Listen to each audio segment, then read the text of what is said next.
Fire bad, my children! But what isn't bad is a monster of some fame or infamy. This is the monster of Frankenstein! In the 1970s, Marvel Comics was appreciating growth and popularity in its range of monster titles. You had your Tomb of Dracula, your Tales of the Zombie, and now we have our monster of Frankenstein. In the Arctic regions of the North in 1898, an explorer named Robert Walton IV, a descendant of the man from the novel, ventures into the icy tundra in the name of science to claim something very important. A body! Unfortunately, he is several years early to pick up Captain America, so he settles for Frankenstein's monster instead. The crew he hired to assist him thinks that the monster is cursed and will lead to their downfall. Not helped when a snowstorm claims a few of their lives. A young man inquires about the monster frozen in ice, and so he decides to tell him the tale.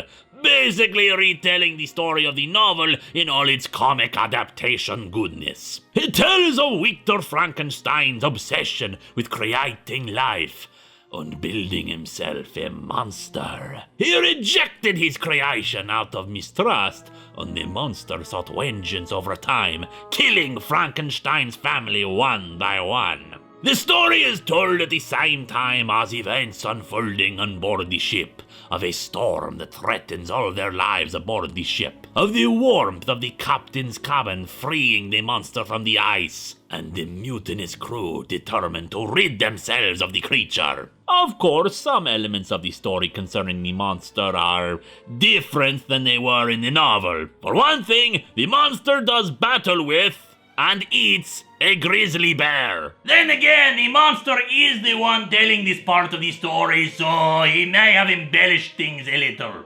Subsequently, you ever hear about the time I defeated a chupacabra in battle with nothing more than a hair curler and an ear of corn? After the ship is destroyed by an iceberg, Walton, his Eskimo companion Canute, and the young man join the monster in the wreckage, surviving with a fire in the ship's remains as they continue to tell the tale of the monster's bride destroyed by Frankenstein, the monster's desire for revenge against the scientist, bringing him to kill Elizabeth, Frankenstein's own bride. He chased the monster into the frozen north, where he was found by the elder Robert Walton.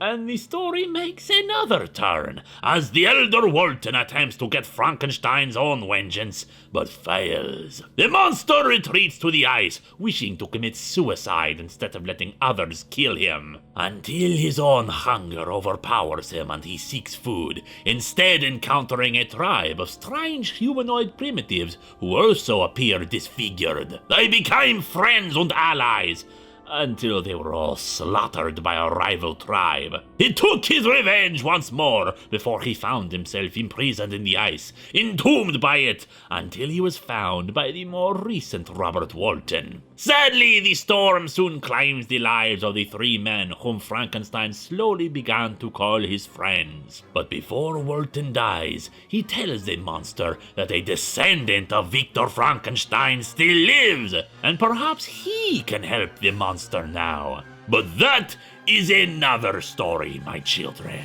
The monster of Frankenstein certainly lives up to the title, but in the end, he was also still a man.